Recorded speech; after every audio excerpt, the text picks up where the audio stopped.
이은입니다. 저는 필름 생활을 하면서 라이카를 참 오래 썼었는데요.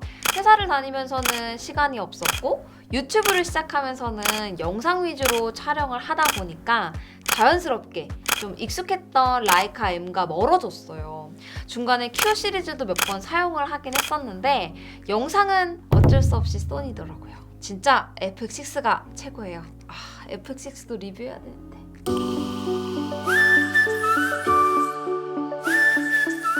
그러다가 문득 예전에 여행 다니면서 진짜 열심히 찍었던 사진들을 보니까 요새는 제가 개인적인 스케줄에 카메라를 들고 나가본 적이 거의 없는 거예요.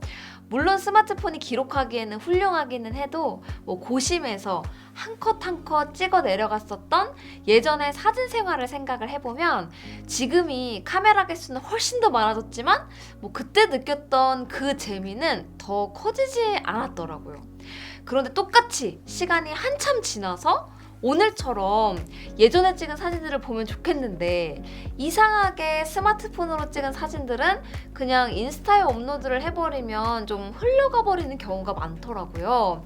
제가 원래는 여행 가는 걸 진짜 좋아해서 해외여행을 가려고 매달 20만 원씩 저축을 하고 있었거든요. 그런데 어차피 해외는 당장 못 갈 것 같기도 하고 또 정말로 미래의 저를 위해서 그 돈으로 라이카 SL2S를 구입했습니다.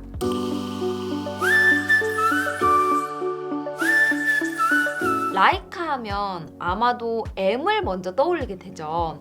그런데 이번에 저는 익숙한 M이 아니라 SL2S를 구입을 했는데요. 그 이유로 첫 번째는 저렴합니다. 원래 갖고 싶었던 모델은 M10R 블랙 페인트였어요. 그런데 재고도 없었고 가격이 거의 SL2S 2배 정도예요. 이런 현실적인 이유로 자연스럽게 포기를 한 것도 있습니다. 다음번에는 한 달에 30만 원씩 모아야 될 것 같아요. 두 번째는 편합니다. SL2를 제가 빌려서 써본 적이 있었는데 그때 느꼈던 게 아니 버튼은 몇 개가 없는 것 같은데 왜 이렇게 편하지? 딱 이 생각이었어요. 보면 버튼이 몇 개 있지도 않거든요. 그런데 이 모든 버튼들이 메뉴를 통하지 않고 단순히 꾹 누르는 동작만으로 원하는 기능키로 바로 할당이 되고요. 또 프로파일에 사진과 영상 세팅별로 저장을 할 수가 있어서 사용하기에 엄청 편하더라고요. 원래 버튼이 이렇게 많을 필요가 없었던 건가? 갑자기 의문이 들 정도였습니다. 여기에는 직관적인 메뉴 시스템도 큰 몫을 해요. 메뉴 한 번 누르면 나오는 킹 메뉴라고 하나요? 한눈에 현재 설정과 자주 쓰는 메뉴를 보여주고 이게 사진과 영상일 때 또 필요한 모습대로 바뀌면서 편하면서도 빠르게 사용할 수 있습니다. 그리고 세 번째는 예쁩니다. 그냥 디자인도 예쁜데 M마운트의 수동 렌즈와 함께 있는 모습도 예뻐요. 바디 사느라 돈이 없어서 제가 라이카 렌즈 하나 없이 저렴하지만 재밌어 보이는 서드파티 렌즈들을 사서 써보고 있는데요. 수동 렌즈와 이 디지털 라이카와의 완벽한 조합이 굉장히 잘 어울립니다. 제가 파나소닉 S1H도 쓰고 있어서 L마운트 렌즈들도 SL2S와 함께 쓰고 있어요. 특히 50mm 렌즈 같은 경우는 제가 워낙 좋아하는 렌즈라서 정말 사자마자 가장 먼저 물려서 사용했던 렌즈이기도 한데요. 지금은 아예 갖고 다니지도 않아요. 크기도 무게도 정말 어마무시해서 갖고 다닐 엄두도 안 나기도 하고요. 또 저는 예전에 M마운트 렌즈들을 많이 써서 그런지 초점거리를 무한대에서 좁혀오면서 초점을 맞추는 그 과정이 솔직히 AF보다 더 편할 때도 많거든요. 그리고 SL2S의 이 뷰파인더랑 후면 디스플레이 퀄리티가 워낙 뛰어나기도 하고요. 그래서 지금은 딱 저렴하고 재미있는 렌즈들을 모아서 그때그때 화각별로 한 2개 정도 가방에 넣어 다니고 있습니다.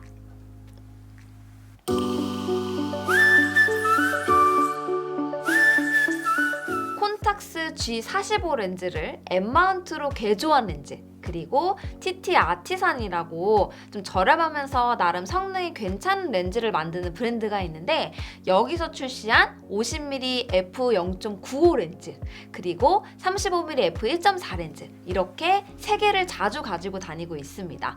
특히 요새 좀 자주 쓰게 되는 게 50mm 렌즈인데요. 과거에 라이카를 사용을 할 때도 너무너무 비싸서 못 써봤던 녹티루스 맛보기 하는 느낌으로 사용하게 돼요. 일단 만듦새가 너무 좋아서 유격 하나 없이 초점링 부드럽게 돌아가고요. 조리개 링은 뭐 라이카보다는 구분감이 좀 덜하기는 하지만 딸깍딸깍 돌아가는 느낌이 절대 90만 원 정도 되는 렌즈라고 상상하기 어렵습니다. 조리개 놀이하기 정말 좋은 렌즈답게 배경 흐림은 정말 눈이 혼란스러울 정도로 흐트러지는 느낌이 아주 독특해요. 개인적으로는 사실 약간 수채화 번지는 듯한 느낌으로 부드럽게 퍼지는 느낌이 좀 자연스러워서 좋은데 이건 또 나름의 개성이 좀 진하게 묻어나와서 요새는 이 독특한 느낌 때문에 더 사용하게 되더라고요.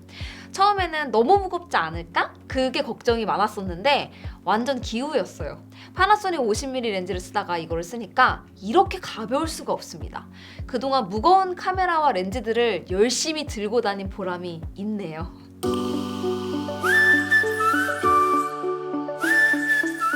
시작은 좀 미안하게도 제가 예산이 딸려서 선택하게 된 부분이 분명히 있기는 하지만 지금 와서는 저에게 M이나 SL2보다 더 잘 맞는 카메라라고 평가합니다. 일단 저는 스틸 사진 용도로 2,400만 화소보다 더 높은 화소수에 대한 니즈가 없어요. 뭐 선호하는 화각이 망원 쪽이 아닌 점도 크겠지만 소형 카메라 센서 사이즈에서 더 이상의 화소 쪼개기가 저한테는 큰 의미가 없습니다. 뭐 디테일과 공간감이 더 필요한 사진에는 중형으로 가는 게 더 맞았어요. 그러면서 동시에 저한테는 반드시 필요한 영상 촬영을 위해서도 SL2S는 뭐 시내 4K 30프레임, 폴트2 10비트 촬영이 가능하고 가끔 슬로우를 위해서 최대 60프레임 촬영도 가능합니다. 또 수동 렌즈 활용이 높은 저에게는 바디 내 흔들림 보정 기능도 꼭 필요한 기능 중에 하나였어요. 그래서 생각보다 영상 촬영도 많이 하게 되더라고요. 저는 프로파일 1번은 스틸, 2번, 3번은 영상으로 두고 쉽게 바꿔가면서 짧은 스케치 용도로 자주 전환하면서 쓰고 있습니다.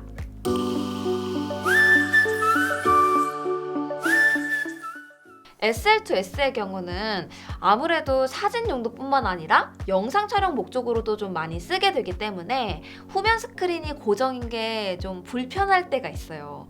물론 지금의 일체감과 얇은 두께도 포기하기는 싫지만 스위블까지는 아니더라도 틸팅 정도는 좀 지원해줄 수 없었을까 싶은 생각이 아주 조금 들었습니다. 하지만 SL2S는 지금 시점에서 가장 진보된 라이카를 가장 합리적으로 써볼 수 있는 카메라가 아닌가.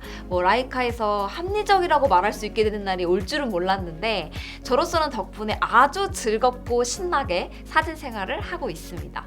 궁금한 점 남겨주시고요. 저는 또 써보면서 소식 전해드리도록 할게요. 그러면 안녕히 계세요. 끝! 트렁크에 하셀블라드 907X도 있는데 그것도 써야 되는데. 여러분, 하셀블라드 궁금한 점 있으면 알려주세요. 핑계대고라도 많이 써야지. 진짜 끝!